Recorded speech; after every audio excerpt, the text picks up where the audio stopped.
A Fernando III el Santo. Bueno, no hace mucho en la editorial Secotia nos brindaba Margarita Cantera Montenegro una biografía muy interesante sobre el personaje que nos invita a sumergirnos en su vida, en su obra y en su legado. Margarita, por cierto, es doctora en Historia, con la especialidad en Historia Medieval por la Complutense de Madrid, profesora de Historia Medieval, además mucho trabajo ya bibliográfico por detrás, ha dedicado muchos trabajos al tema de las advocaciones religiosas, monasterios, iglesias, cofradías. Un montón de estudios que tienen un bagaje ya, como veis, muy largo, y es un auténtico placer tenerla esta mañana. Muy buenos días, Margarita. Muy buenos días. Para mí es un placer también estar con vosotros. Fernando III el Santo, que no es un cualquiera, es una figura que dejó un legado también muy, muy importante y que a lo mejor el gran público, por eso lo hacemos, pues queremos sumergirnos un poquito en su vida. Y yo creo que lo idóneo, Margarita, para empezar a hablar de un personaje así, es hablar un poco del contexto histórico donde él nace como protagonista, ¿no? En ese momento en el que él Sí. nace. ¿Qué contexto histórico hablamos? Bueno, estamos hablando de la primera mitad del siglo XIII. Él nace en concreto el año 1201 y muere en 1252, es decir, llena en la primera mitad del siglo XIII. En ese momento, en España existen dos reinos distintos, dos reinos separados, que han nacido juntos, pero que se han separado y están incluso enfrentados, León y Castilla. Y hay también otros reinos que han nacido de la disolución del reino visigodo en 711 con la invasión musulmana, que se han ido constituyendo a lo largo de los primeros siglos de la Edad Media, que son el reino de Portugal, que se ha desgajado del reino de León, y el reino de Navarra, y después la corona de Aragón, que nace de un primer condado de Aragón, un condado de Barcelona que se unen, y es ya una unidad fuerte, una unidad indisoluble, como se dice desde el principio, entre la corona, el reino de Aragón y el condado de Barcelona. Ujú. En esta primera mitad del siglo XIII vivimos en toda Europa una época de esplendor político, económico, demográfico, cultural. Es la época del gótico o el primer gótico, es una época de nacimiento de las universidades. Estos dos síntomas creo que son un reflejo visible, muy claro de ello. Políticamente también tenemos grandes personajes como Enrique II de Inglaterra o sobre todo sus hijos Ricardo Corazón de León y Juan Sin Tierra, que son como símbolos de la Edad Media. Pero en los reinos hispánicos es una época realmente magnífica también, una época de cierto esplendor económico, pero sobre todo es la época de la gran expansión de la Reconquista, esa lucha por recuperar, por restaurar la España visigoda. Portugal, Interesante, ¿eh? Interesante por los sí, sí, sí, personajes y, sí, y el contexto del que estamos hablando. Iba a preguntarte así entre medias, ¿hay mucha sí. bibliografía, Margarita, sobre la vida y la obra de Fernando III el Santo? ¿Hay muchas biografías sobre él en la historia reciente de España? Porque tú te has decidido a escribir sobre él. ¿O no hay tanta? ¿O hay más sobre episodios típicos como por ejemplo el de Sevilla que mencionaremos? ¿Hay mucha biografía sobre él o es difícil encontrarlo? No, hay tres biografías relativamente recientes, especialmente dos, la de Gonzalo Martínez Díez y la de Manuel González, Ujú. que son de principios del siglo, bueno, fines del siglo pasado y Sí. principios de este siglo XXI. 1206 me parece que es la de Manuel González, que es la última. Hay otra muy buena también, pero muy extensa, que no es de divulgación, la de Julio González, que recogió además los documentos del reinado y es una labor de investigación magnífica. Lo Ujú. que pasa es que no es una biografía fácil de leer para una persona que no sea medievalista, porque es Claro. muy, muy extensa, muy detallista, con muchos matices bueno, se escapan. Incluso al medievalista le cuesta a veces leerla porque hay que estar muy pendiente de muchos personajes, muchos datos, muchas fechas, muchas ciudades. Pero bueno, y luego sí hay muchos trabajos particulares, congresos sobre el rey o congresos sobre la época, sobre Sevilla y la reconquista de Sevilla. Ujú. Realmente es un personaje que ha traído mucho la atención y una época también muy importante para Córdoba, para Sevilla, para Jaén, para Andalucía en general. Ujú. Y bueno, es una biografía extensa, Sin no duda. inabarcable, pero es extensa, sí. Claro que sí. Bueno, tú nos lo has acercado ahora de un modo a lo mejor también más ameno, lo cual eso siempre se agradece, ¿no? Desde todos los ámbitos para que el oyente también se quiera sumergir en él, pues esta biografía es idónea. Margarita, iba a decirte, ya nos pusiste Sí, en el contexto histórico de la época, incluso en los alrededores, personajes muy importantes. ¿Cuáles son un poco los antecedentes familiares, ¿no? De su padre, de su... Es que ahí hay un buen lío dinástico, ¿eh? Llamémoslo así, hay un buen Guy, entre Es, la propia León, la propia Castilla, Alfonso VIII, Alfonso IX. Hay buen lío ahí, ¿eh? es una época muy compleja y además que coinciden muchos nombres porque la costumbre de la época era poner al primogénito, al hijo primogénito, el nombre del abuelo. Y entonces se juntaban entre los primos, pues varios Fernandos, varios Alfonsos, varios Enriques, Juanes. Bueno, nos ocurre en toda la Edad Media, pero en esta época en concreto. Bueno, ahora, como decía antes, hay dos reinos, León y Castilla, que nacen de un tronco común, pero que se han separado a la muerte de Alfonso VII. Y en Castilla y León reinan hermanos primero, luego primos. Y cuando Fernando III nace, está reinando en León su padre, Alfonso IX de León, y en Castilla su abuelo, Alfonso VIII de Castilla. Es decir, primos están reinando en los dos reinos, Castilla y León.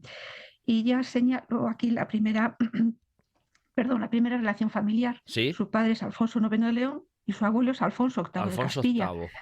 Es decir, están los primos en la persona, en la familia de Fernando III el Santo. Porque Castilla y León son dos reinos que nacen de esa reconquista, que tienen la aspiración de la unidad, pero que luego por intereses personales, familiares, por muchas circunstancias, se separan y se enfrentan. Castilla y León estaban enfrentándose por la tierra de Campos, Castilla incorporaba la tierra de Campos, más o menos las provincias de Palencia y Valladolid actuales, y León reclamaba como propia la tierra de Campos. Hubo hasta enfrentamientos bélicos entre Castilla y León por la tierra de Campos. La solución, pues facilitar la unidad, por lo menos la paz, con un matrimonio muy típico de la Edad Media, un matrimonio entre los dos reinos, y ahí está. Alfonso IX de León se casa con una hija de Alfonso IX, de Alfonso VIII de Castilla.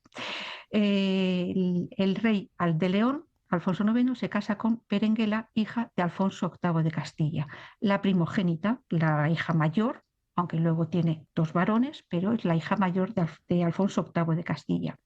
Y de este matrimonio nace Fernando III el Santo, nacen otros cuatro hijos, tres mujeres y otro varón, el último Alfonso. Como digo, repetición de nombres, Fernandos, Alfonsos, siempre los mismos nombres. Claro. El problema de este matrimonio, pues que son parientes muy cercanos. El Alfonso IX es tío segundo, creo que es el parentesco que se puede llamar así, de su mujer. Es un parentesco que la Iglesia Católica no permite. ¿Por qué se celebra el matrimonio? Pues como muchas veces en la Edad Media, se celebra el matrimonio entre parientes cercanos y se pide al Papa la dispensa, con la esperanza de que el Papa la conceda. Pero el Papa no la concede. No la concede, se reitera la petición, el matrimonio sigue unido, van naciendo los hijos, pero el Papa no cede. El Papa es Inocencio III, es un Papa que Ujú. tenía muy claras las líneas de la moral y de la dignidad incluso del poder real, y considera que no debe ceder porque además sería un mal precedente para otras muchas casas reales y nobiliarias. Y después de 6 años de matrimonio se tienen que aceptan ya definitivamente la sentencia de nulidad. Bueno, la aceptan porque el Papa amenaza con la excomunión si Claro. no se separan, y ya se tienen que separar. Berenguela vuelve a Castilla, vuelve a la corte de su padre, Alfonso VIII de Castilla, y los hijos van a Castilla con ella.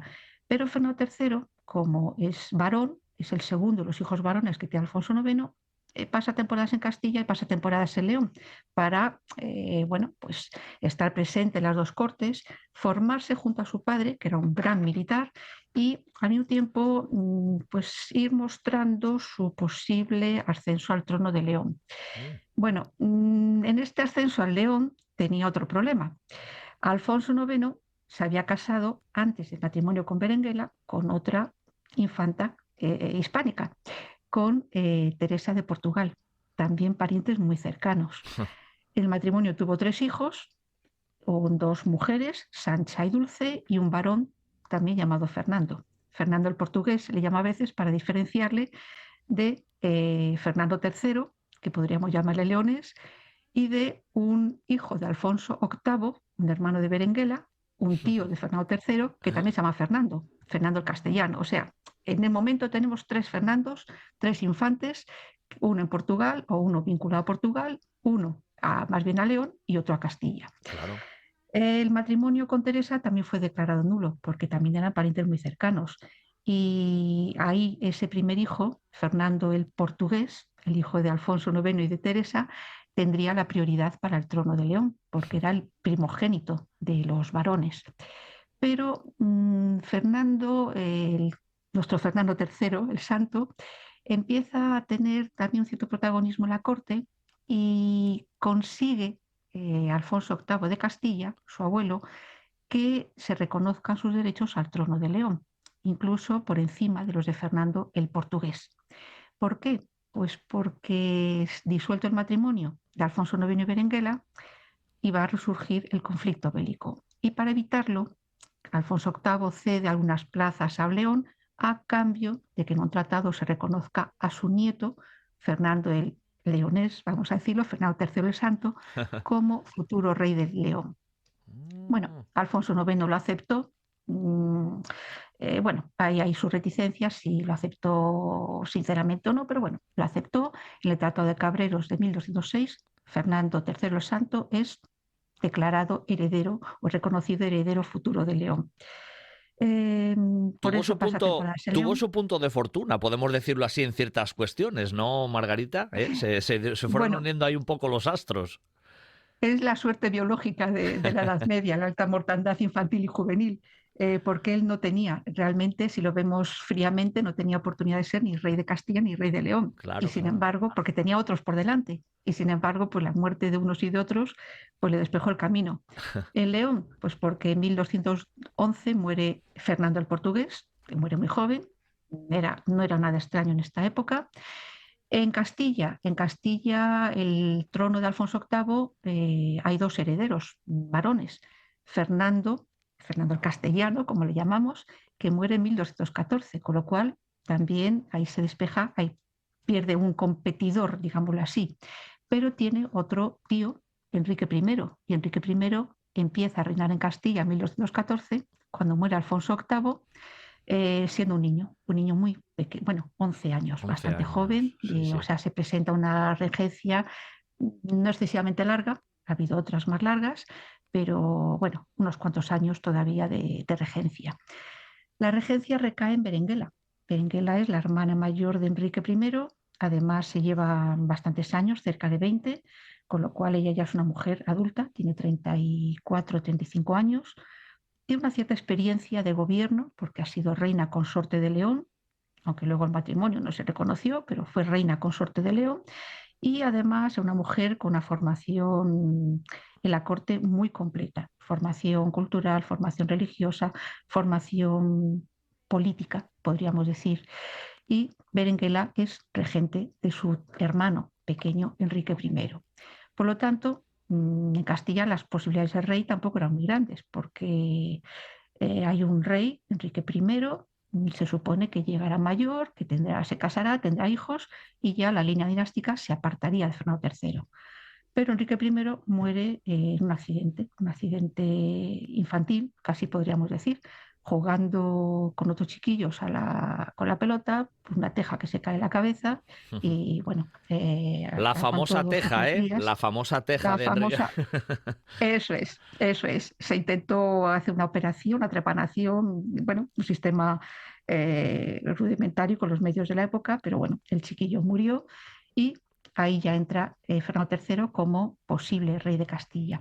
Realmente su madre, Berenguela, porque en Castilla la mujer puede reinar a falta de varón, es cierto, siempre hay prioridad de varón, pero Alfonso VIII no tenía más hijos varones.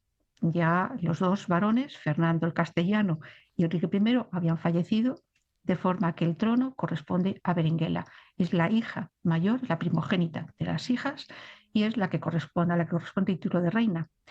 Pero Berenguela, posiblemente ya viendo también la situación de Castilla, que con las luchas nobiliarias que había por el medio, una de las familias nobiliarias de los Lara que estaba intrigando hacía tiempo y apartando a Berenguela de la regencia, Berenguela quizás pensó ya inmediatamente en renunciar a favor de su hijo para que hubiese un rey, que siempre sería más fácil ser respetado que una mujer que podía reinar, pero planteaba también sus problemas. ¿Por qué? Pues porque el rey es jefe del ejército y debe dirigir la guerra y una mujer no podía ponerse al frente del ejército. Podía llevar muchas tareas y la llevaba. Berenguera la llevó, o Isabel la Católica, la preparación logística, la preparación de los hospitales, el avituallamiento, convocatoria de algunos grupos, pero no podía dirigir el ejército por una cuestión moral. La mujer da vida, no puede quitar vida. Es una cuestión, una concepción moral que aparta a la mujer del ejército en esta época. Ujú. Por ello, Berenguela, yo pienso que ella inmediatamente que vio la posibilidad de ser reina, pensó en renunciar en su hijo. ¿Por qué? Porque en ese momento, cuando muere Enrique I, Fernando III está en la corte de León, está con su padre y Berenguela llama a su hijo, envía a dos nobles para que vayan a buscar a su hijo, para que venga a Castilla, pero sin decir el motivo de ese viaje a Castilla. Enrique I había muerto, pero el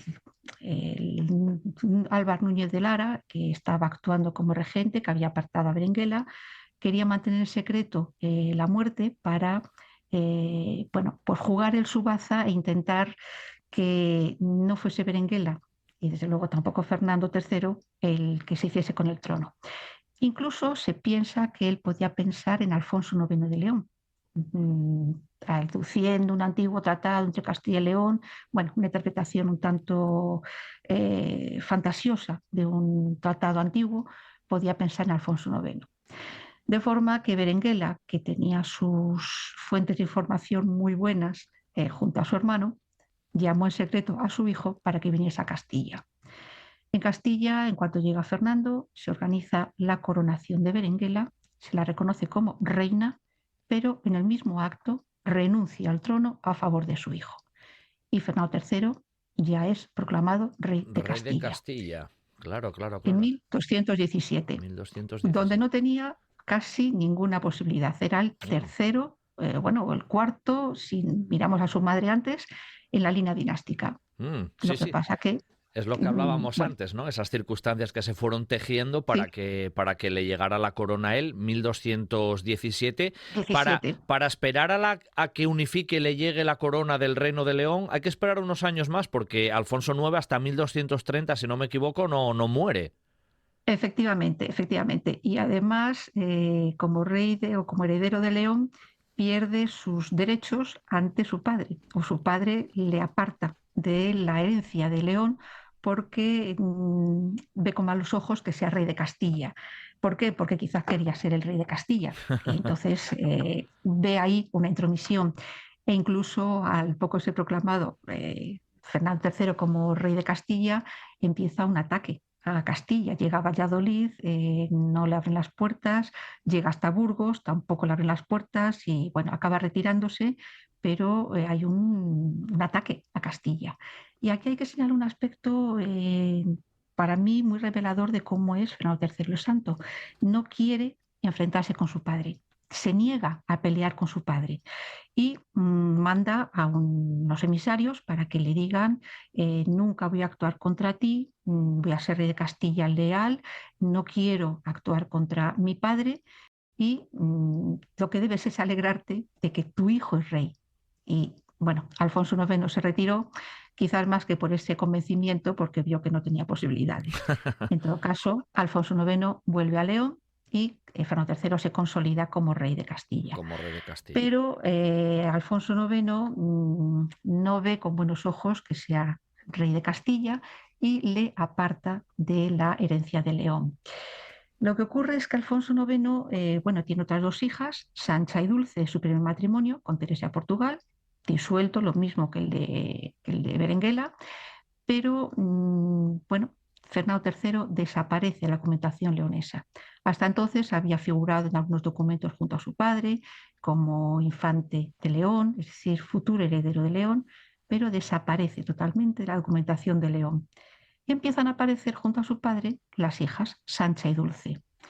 No hay, sin embargo, ninguna convocatoria de cortes para que las reconozcan como herederas a una de ellas, bueno, Sancha la mayor, o incluso cabe pensar que pudieran haber pensado un gobierno conjunto bueno, poco frecuente. Vamos, hubiese sido el único caso en la Europa occidental en esta época, pero bueno, algunos lo afirman como posibilidad. Bueno, se ve que en la corte suben las hijas de Alfonso IX como figuras representativas, como futuras herederas, pero sin que hubiese un reconocimiento, en ningún momento, un reconocimiento oficial de ese reconocimiento como herederas.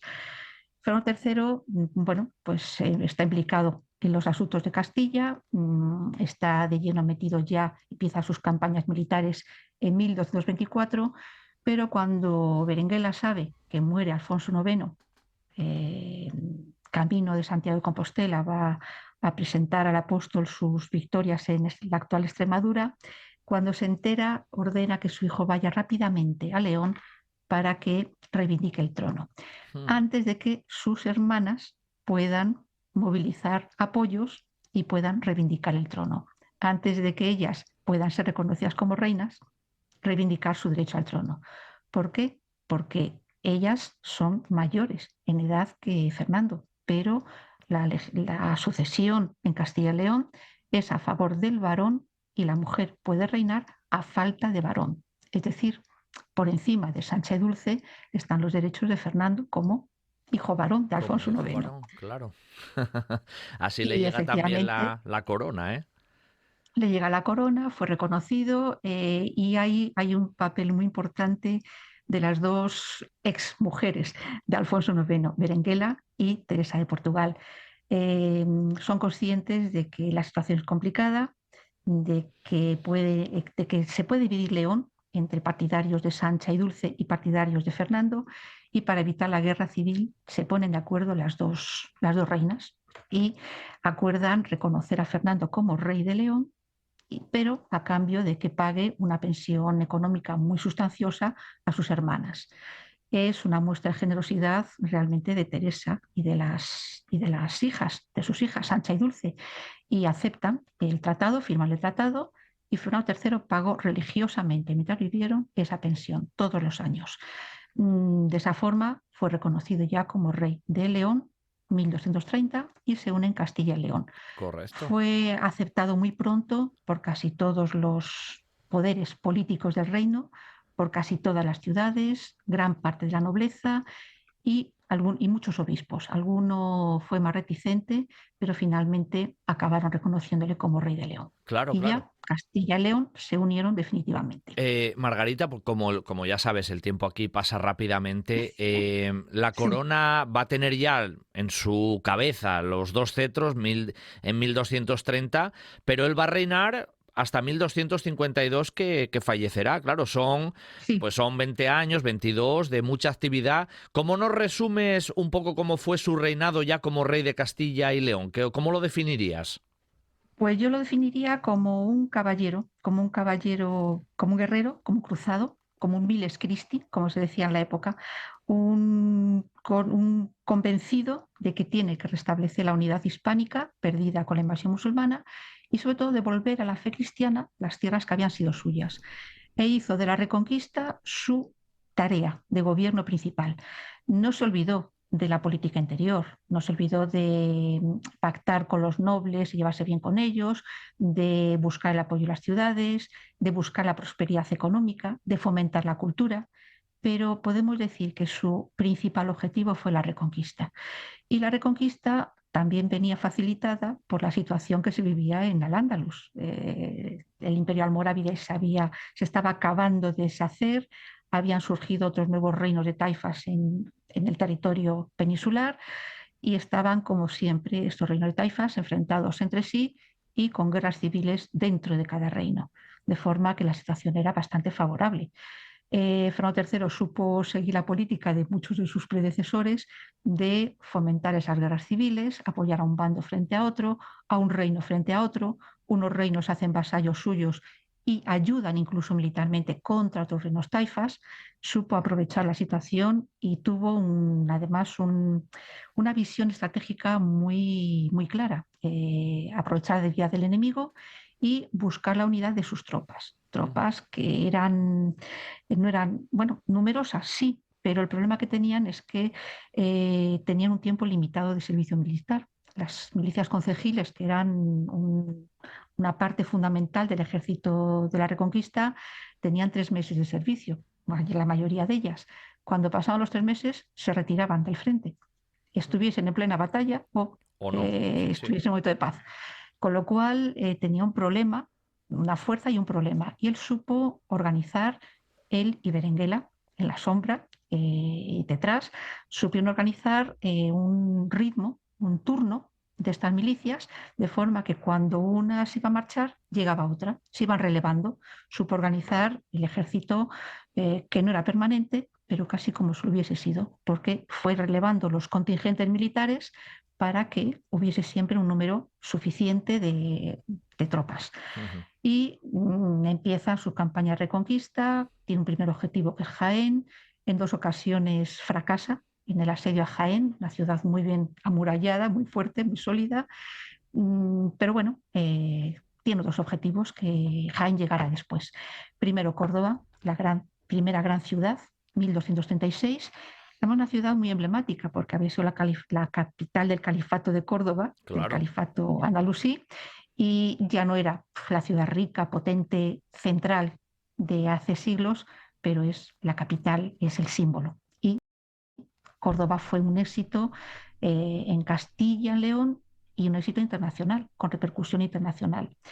Después viene Murcia, que es mediante vasallaje. El reino de Murcia se entrega, pacta y se entrega a Castilla.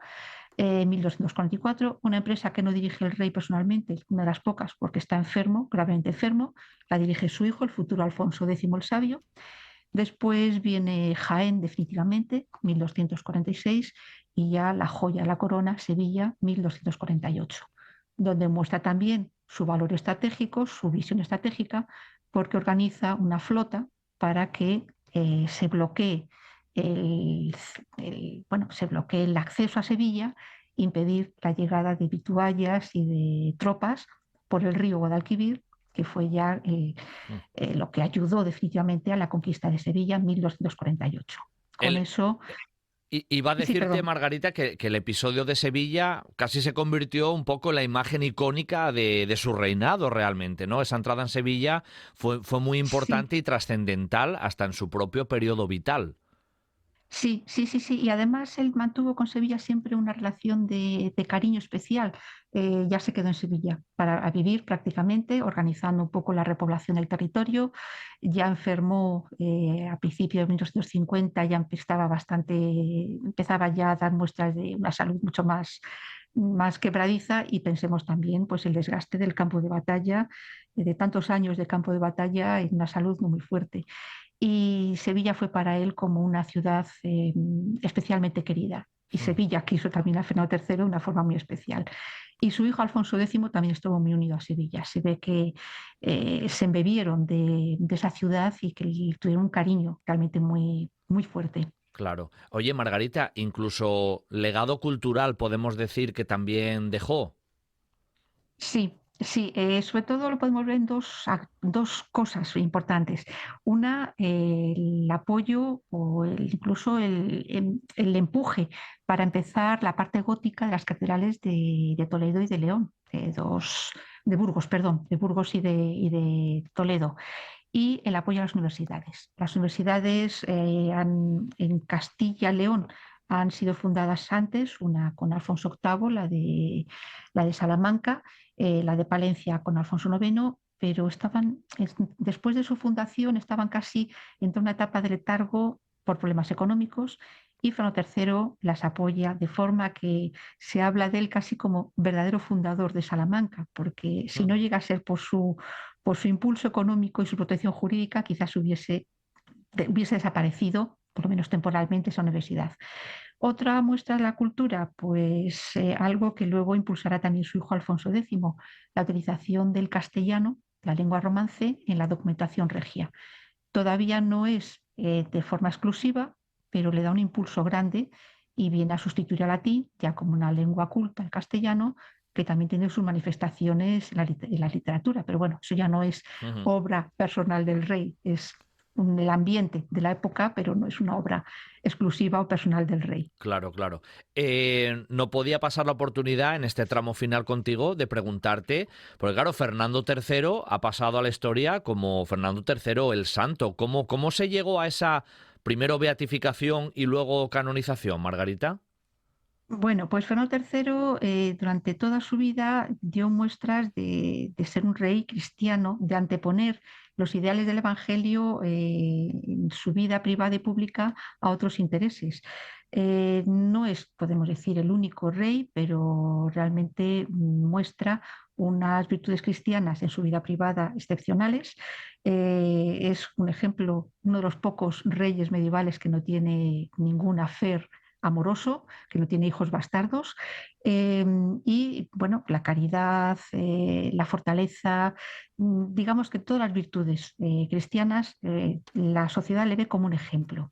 Y no es menor este ejemplo en la vida política, porque el rey es el modelo en el que se debe mirar la sociedad.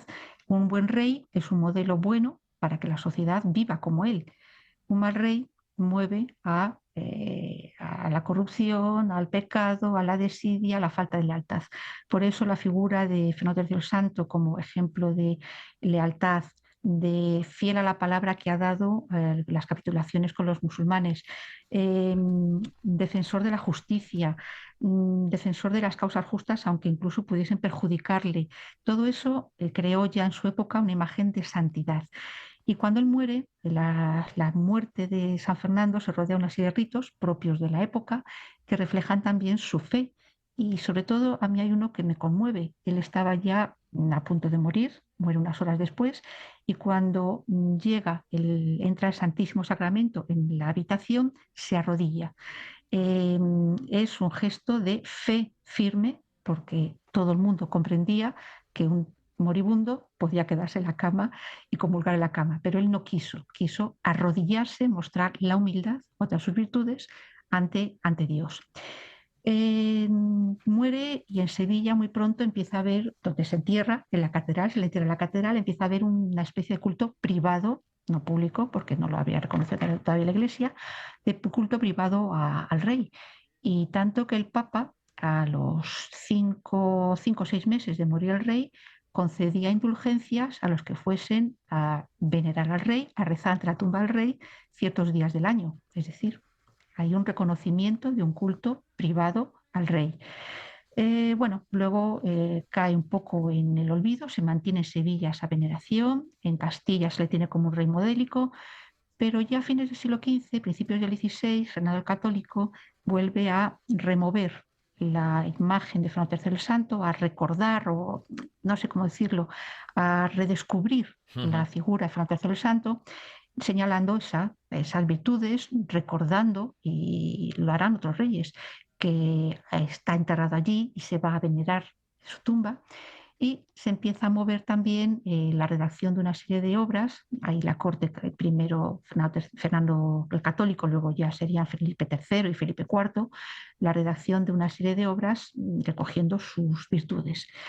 Y se lleva a Roma, o se empieza a mover en Roma el proceso, y finalmente fue canonizado, pero no por esa vía de las virtudes. Fue canonizado en 1671, o sea, relativamente tarde, no por esa vía de las virtudes, sino por otra que había puesto en marcha un papa poco antes, el reconocimiento de un culto inmemorial hacia una persona. En este caso, se podía demostrar perfectamente que Fernando III había recibido desde tiempo inmemorial, desde 1252 que había muerto, esa veneración privada, ese culto privado en Sevilla. Y por esa vía fue mucho más rápido el proceso que si hubiese sido el mostrar las virtudes, estudiar el proceso, estudiar los milagros que se unieron al proceso. Hubiese sido una vía mucho más lenta. Y se pensó que esa vía se podía aprovechar, era buena, y lo importante era reconocer a Fernando III como santo, que llegó, como digo, en 1671.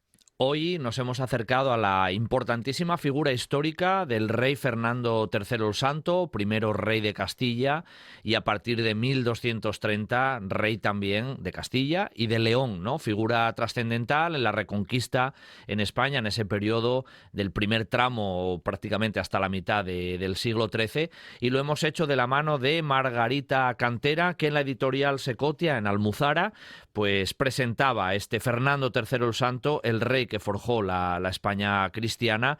Ella, como especialista en historia medieval, profesora y demás, pues nos lo ha traído amablemente a través de su voz, pero yo os recomiendo que leáis su trabajo, su biografía, que es muy interesante. Margarita, un abrazo desde tierras asturianas, te lo agradezco mucho y hasta una próxima vez.